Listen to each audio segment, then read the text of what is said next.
मेरे दोस्तों, किरण की खुशियों में आपका स्वागत है। हमेशा खुश रहिए, दिल से दुआ है। तो आज देखें मैं क्या कर रही हूँ। मेरी प्रिंसी सोई है दोपहर में और मैं चली अपने कुछ नए नए कारनामे करने। और मेरे पतिदेव लाए थे ढेर सारे नींबू, यानी हम गांव गए थे जब हम लाए थे बहुत सारे नींबू गांव से। तो क्या करें, उसे कुछ तो करना पड़ेगा। तो चलिए काटा पिटी करके कुछ तो करती हूँ। पहले काटूँ तो सही, बहुत टेंशन वाले काम है। काटना है उनके बीज निकालने। ओहो, बीज नहीं निकालेंगे तो जो भी बनाऊंगी कड़वा बनेगा। तो चलिए कुछ ना कुछ कर ही डालती हूँ आज इन नींबुओं का। तो आप देख सकते हैं मैं बैठ गई हूँ अपना फैलारा लेकर। मेरे ऐसे ही काम चलते, बड़े मज़े आते हैं मेरे को। जब प्रिंसेस होती है तब मेरे उल्टे सीधे काम चालू हो जाते हैं। और क्या करें, फिर बच्चा है ना, परेशान तो करता ही है। तो इसलिए मैंने सोचा चलो सोइए जब तक काम कर लिया जाए। फिर इन्हें काटते काटते फिर बीज भी निकाल लिए मैंने हाथों हाथ, क्योंकि बीज निकालना ज़रूरी थे। तो चलिए आज मैं बता ही देती हूँ क्या बना रही हूँ। मैं बना रही हूँ मीठे नींबू का अचार। तो चलिए आज आप भी सीख ही जाइए मेरे से। और नींबू धो दिए मैंने, धो के रखे थे, पहले से ही धो के रखे। और उसके बाद फिर मैंने कटिंग करी और बीज निकाले। और मैंने सोचा कि क्यों ना आज मीठा नींबू का अचार बनाए, क्योंकि मैंने अभी बीच में आपने देखा होगा मैंने मिर्ची और नींबू का अचार बनाया था। वो था चरका, खट्टा और चरका था। और अब ये है मीठा नींबू का। तो मैं किस तरह से बनाती हूँ तो ये आप भी सीख लीजिए मुझसे। और कुछ अगर इसमें गलतियाँ हो या कुछ उसमें करेक्शन हो तो आप प्लीज़ बताइएगा कमेंट्स करके कि क्या गलती करी मैंने या क्या करना चाहिए मुझे। मैं जैसे बनाती हूँ मैं नॉर्मली वैसे बता रही हूँ। अगर इसमें कुछ और ऐड करना हो या करते हो आप तो प्लीज़ मुझे बताइएगा। मैं भी वैसे ही करके एक बार और ट्राई करूँगी, क्योंकि नींबू तो मेरे पास आते ही रहते हैं। तो ये हो गया मेरा बातों ही बातों में नींबू के बीज निकल के देख लेते हैं सारे। और एक कटोरा भर के नींबू मैंने रेडी कर लिए हैं। तो चलिए अब चलते हैं किचन में।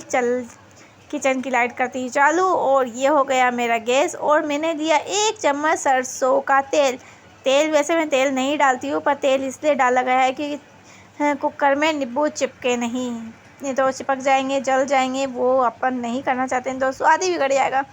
तो इन्हें थोड़ा सा पकाने के लिए मैंने डाला 1 चम्मच तेल और डाल दिए कुकर में ये सारे नींबू। क्योंकि नींबू ऐसे पकाएंगे तो टाइम लगेगा, इसलिए कुकर में 1 सीटी लेंगे सिर्फ। और 1 सीटी में तो नींबू पक जाएंगे, नॉर्मल हो जाते हैं, इतना टाइम नहीं लगता है।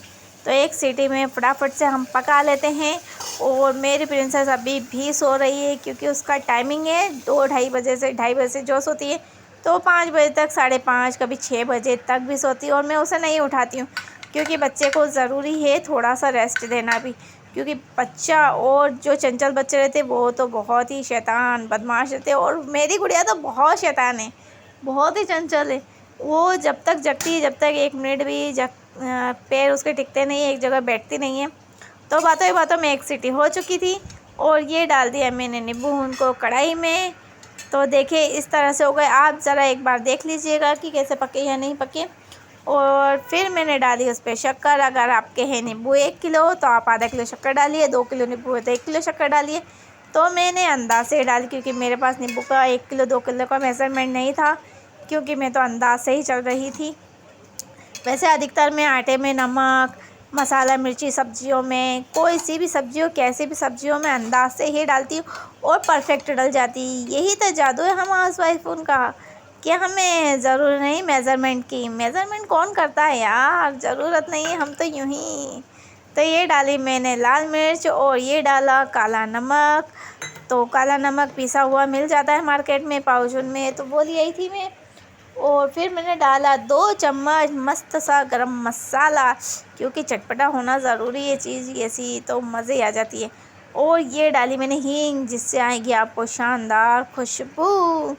तो ये डाल दी मैंने हींग भी। और उसके बाद डाला मैंने ये सादा नमक थोड़ा सा, क्योंकि अपन ने सेंधा नमक डाल चुके थे, काला वाला सेंधा नमक तो मैंने डाल चुकी थी। तो अब इसको मिलाते हैं अच्छे से। और देखिए इसका कलर क्या शानदार आ रहा है, धीरे धीरे धीरे। आप देखेंगे थोड़ी देर में कि मज़े आ जाएगी देखते से ही। और ऐसा लगेगा आहा, काश ये अचार मेरे पास होता तो अब भी हाल ही में खा जाती या खा लेता।